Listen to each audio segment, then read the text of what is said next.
saniyyuu maatiin keenya irraa eegalee adda jechaadha. Uummattee jirtan anjaan uummattee hin beekulleen jedhu viidiyoo kan laaltanii argitanii. Akkasuma mootu ajandaa uummadhullee kan jiran jechaadha. Ajandaa uummadhu madda olaabuu kan jiranii. Kanneen hundaa waan viidiyoo kana keessatti arginu ta'a. Yooyyaa Ashamaar Kafunee kabajamtootaaf jaalatamtoota hordoftoota madda olaabuu miidiyaa kanneen sagantaa tamsaas kallattii gara miidiyaa keenyaa gara tiiktookii fi akkasuma yuutuub chaanaalii gara peejii keenyaatiin hordofaa jirtan bakka jirtanitti nageenyi jaalalli keenya isin bira haa jiraatu isin jenna. Dursi addunyaa kanaa nageenya waan taateef bareechinee beekna waan taateef nageenyi isin hawwin. Haala yeroo ammaa deemamaa jiruun ilmaan Oromoodhaa of eeggannoo cimaa akka godhan irra deebiidhaan isin hubachiisuu yookaan isin yaadachiisuu barbaadna. Yeroo ammaa kanatti akkuma argaa jirrutti namoonni hedduun kallattiilee adda addaatiin dhimmoota adda addaa yeroo himatan argaa jirra. Dhimmoota akkasii kanaaf immootu yaada adda addaa dabarsuun dirqama jechaadha. Tarii namni dhageeffatu jiraachuun mala, kan dhageeffanne jiraachuun mala. Kun ammoo nama daangessu maaliif dirqama hawaasa kanaa hojjechuun kan dhageeffate haa dhageeffatudha. Kan dhageeffate haa dhageeffatudha.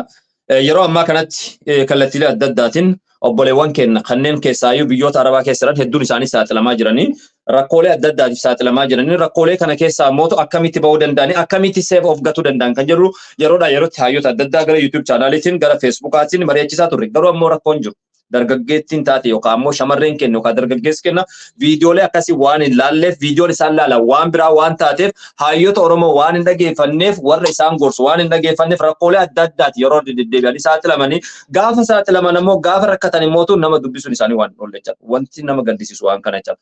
Kanaaf ammas carraan jira ijoolleen keenya kanneen biyyoota Arabaa keessa jirtanis haa ta'u biyyoota adda addaa jirtan kan biyya keessa illee jiran dargaggeessis shamarreenis of eeggannoo gurguddaa barbaachisaa.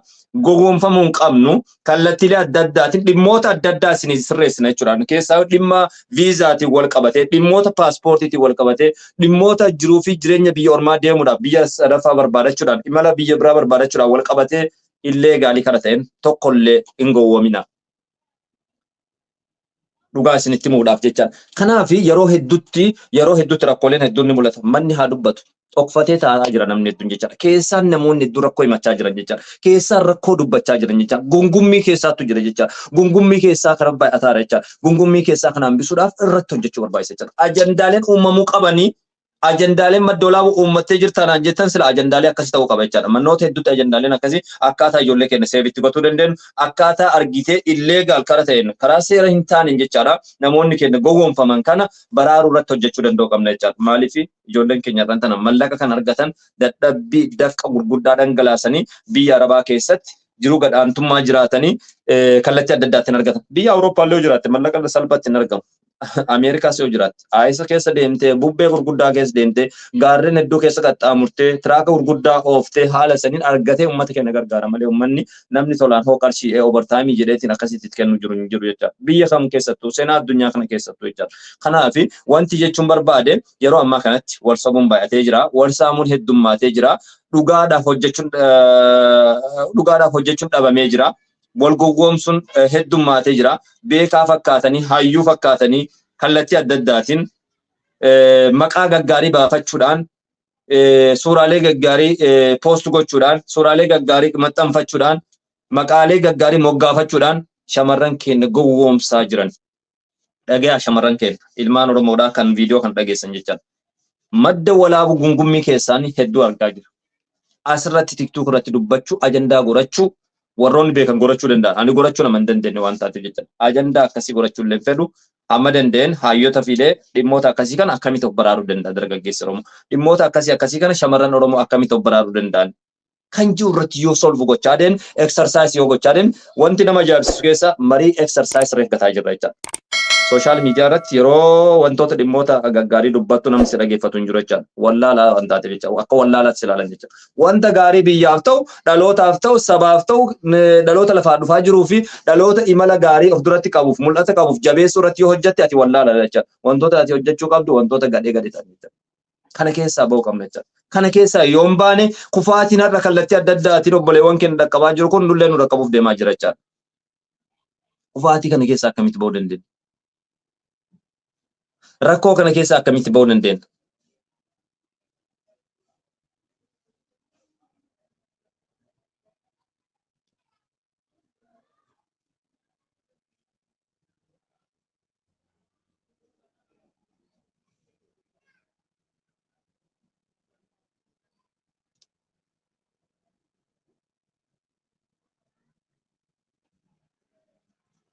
Kanaaf assignmentiin gurguddaan amman tanatti namuutu irratti hojjechuu qabaatu yoo jiraate namoota kallattiilee adda addaatiin hawaasa keenya burjaajessan akka walitti dhiyaannu osoo hin taane akka Oromootti barbaadne irratti hojjechuu danda'u qabna jechaadha. Shamarran keenya naga yoomitti dargaggeessi keenya naga yoomitti wal gowwoomsu qabeenya wal saamuu namatti dhiyaatanii wal gowwoomsu wal hiyyoomsu kanarratti bobba'a. Dhageesse? Kanaaf hojiilee gurguddaan nu eeggataa jenna. Wanti si yaadachiifnu irra deddeebine yeroo hedduu dubbachaan ture akka madda olaabutti. Waa'ee dhimmoota lafaatiinis wal qabatee 2023 viidiyoon ni jira ilaaluu dandeessan. Laffeen seeraan alaa yeroo bittan of eeggannaa guddaa gataa.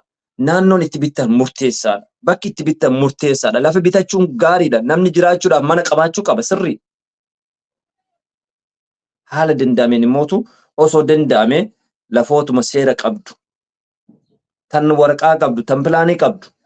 Waraqaallee qabaachuu baattu yookaan immoo gibirallee qabaachuu baattu pilaanii qabdu bitadhaa jechaa turre jechaa dubbataa turre jechaa marii gurguddaa gaggeessaa turre. Kan darbee jira.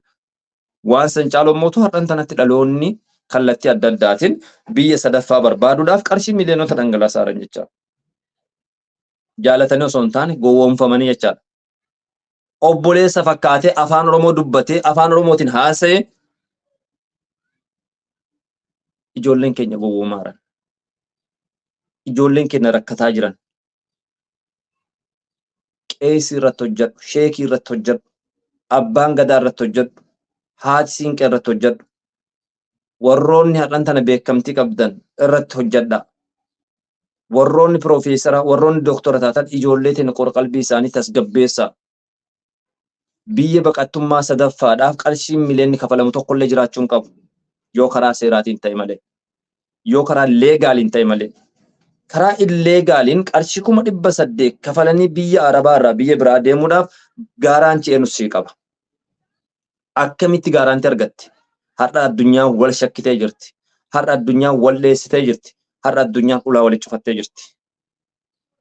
Waa'ee kanaa irratti akka gaarii namoonni hedduun dubbachaa turan. Ispeeshaalii namoonni hedduun hawwiin isaan qaban argaa jirra. Hawwiin namuutu qabu anillee qabu eenyuyyuu qabu jechaadha. Kanaadaa, Ameerikaa wantoota akkasii ni qaban. Garuu immoo yeroo hedduu godaannisni hedduun deddeebi'ee jira jechaadha. Biyya akkasii deemi biyya akkasirraa deemi. Gaaraantiin qabu jireenya irra gaaraantiin qabne keessa maaliif galuun barbaachise? Shamarreen teenya waggaa 8 biyya Arabaa turte, waggaa 9 turte, waggaa 10 turteetiin ogummaa nyaata bilcheessuu erga beektirra, ogummaa uffata sirreessuu erga beektirra, ogummaa wantoota adda addaa miidhagsuu erga beektirra 800 saniin ammuma dandeessen naannoo irraa dhufte sanitti illee garuu baatu magaalota xiqqoo magaalota gurguddachaa jiran keessatti waa banattee yoo dalagde tokkoffaa boqonnaa sammuu qabda jechaadha. Jireenyi sitti ulfaachuu danda'a waggaa tokko waggaa lama jechaadha.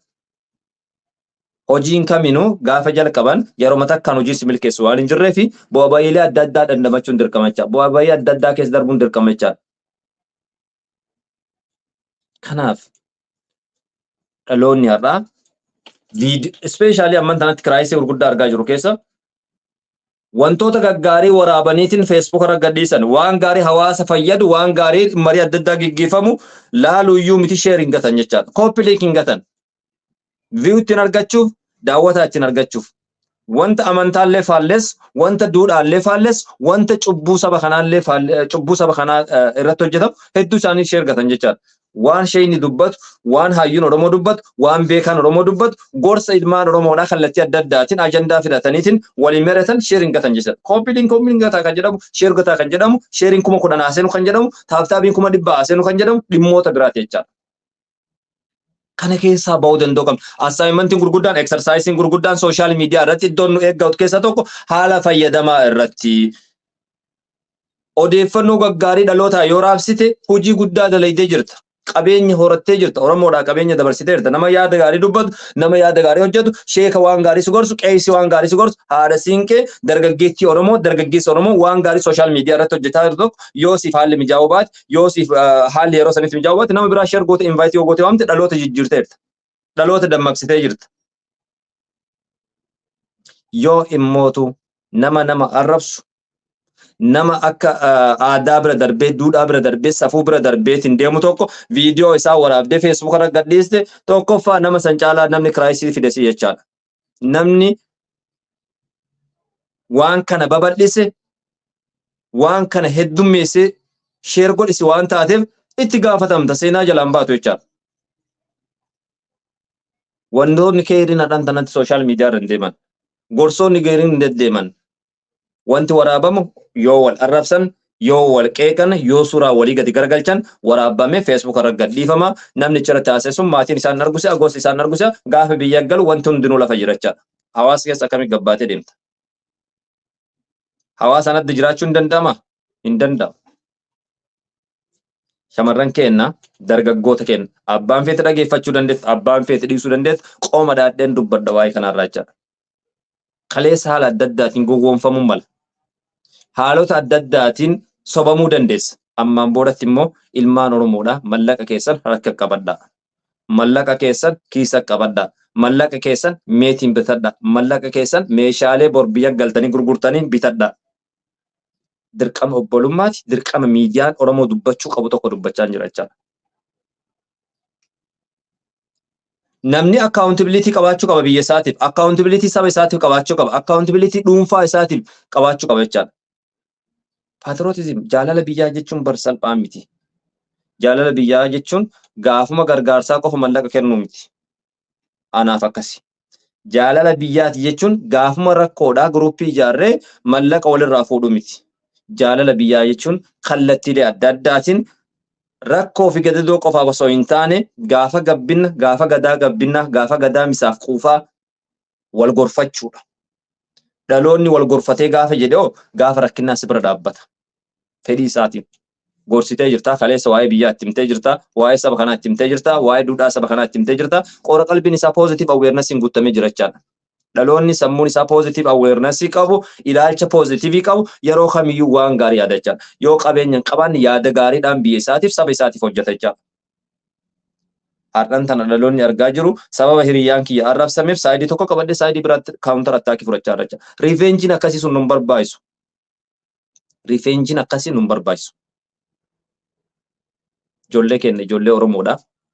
Hamma dandeessaniin kallattiilee adda addaatiin barnoonni adda addaa karaa YouTube chaanaaliin kennamaa jira, gara Facebookaa kennamaa jira, barreeffamoonni babbareedoon Telegram irra jiran, barreeffamoonni babbareedoon weebsaayitii adda addaa irra jiran kanarratti xiyyeeffadha. Kitaabonni kumaatamaan ba'aa jiran kitaaba dubbisuun faayidaa gurguddaa qabxiilee 10 ol qaba.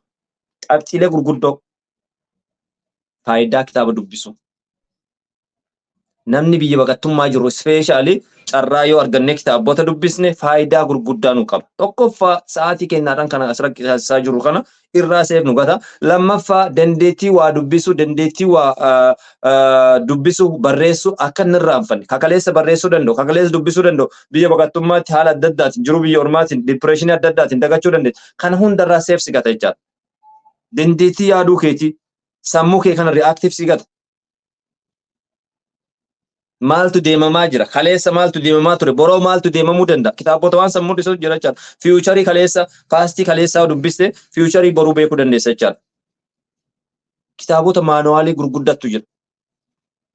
Kanaaf dhaloota kee barsiisuudhaafis seenaa dhaalchisuudhaafis dirqama kitaabota jiran dubbisuun dirqama jechaadha. Wanti guddaan aadaan gorannu kitaaba dubbisuudhaan dhaloonni hedduun har'aan tanatti irraa goree jira jechaadha. Kitaabni hedduun inni eebbifamaa gaafa eebbifamaa san namoonni hedduun addaraasha guutuu danda'an, galma guutuu danda'an jechaadha. Gaafa kitaabni eebbifamu namni bitatuu fi ispoonsarri illee hedduu jira. Garuu ammootu mana galee mana kaawwataa jechuudha erga kaa'een boodatti waa'ee kitaaba saniin dubbisu.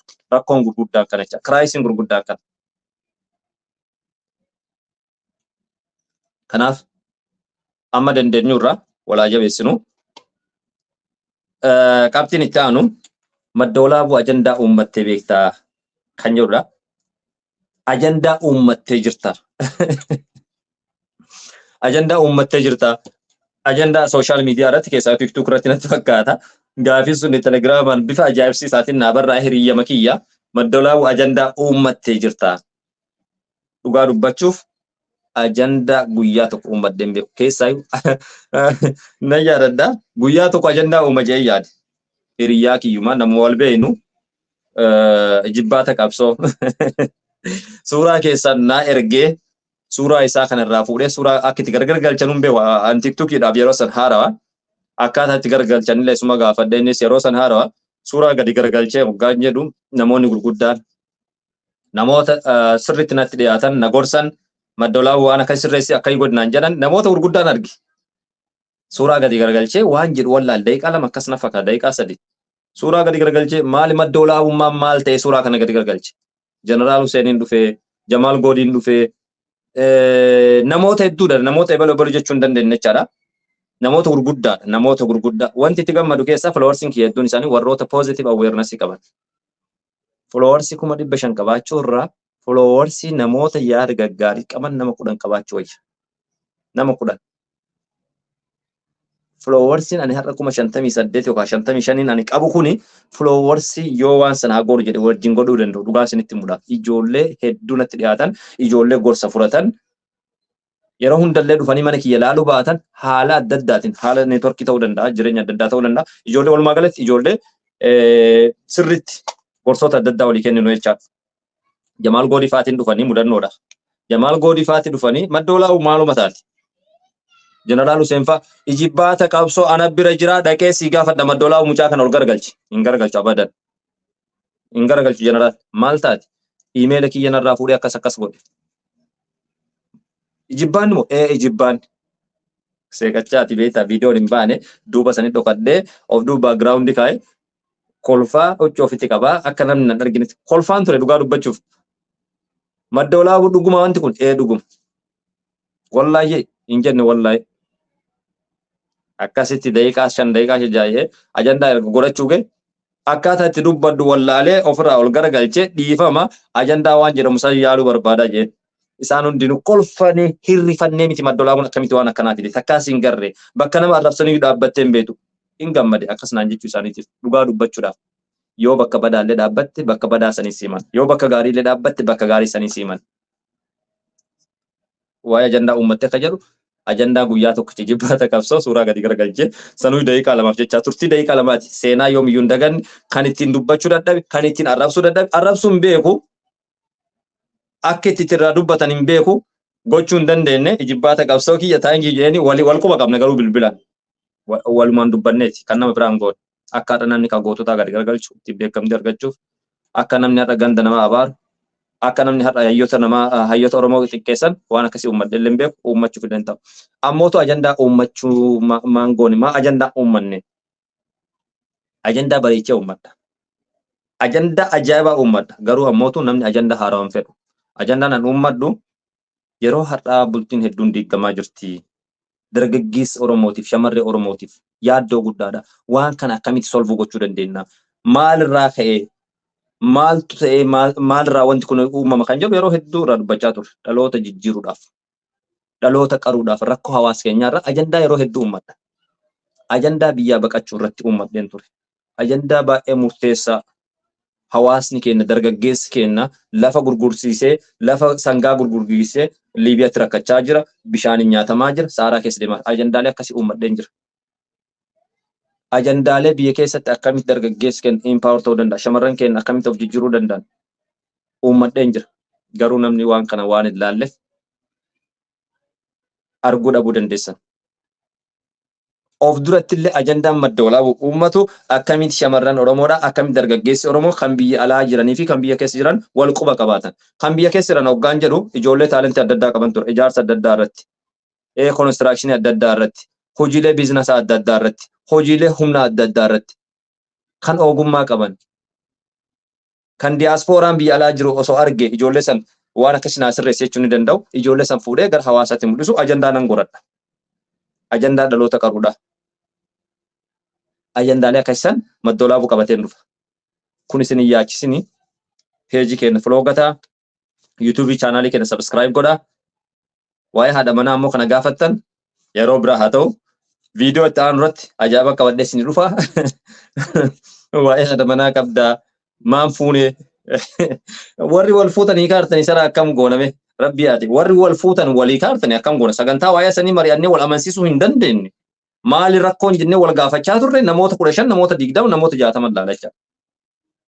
mee akkamitti fuuna reduu kana hunda YouTube channel kenna subscribe nu godha comment nu barreessa warroonni immoo comment nu barreessaa jirtan yeroo video gadhiifnu namoota muraasatu jira rakkoo miti takka namaafis namni nu alaaluuf dalayneen beenu namni nu hajajuufis dalayneen beenu waan sammuun teena nu hayyamte waan sammuun tiyina hayyamte positive awareness irratti nan dubbadda boris dubbachuu jira iftaanis hin dubbadda na cinaa dhaabbaddaa isiniin jedha walumaa galatti assalamu alaikum wa rahmatullahi wa barakatuh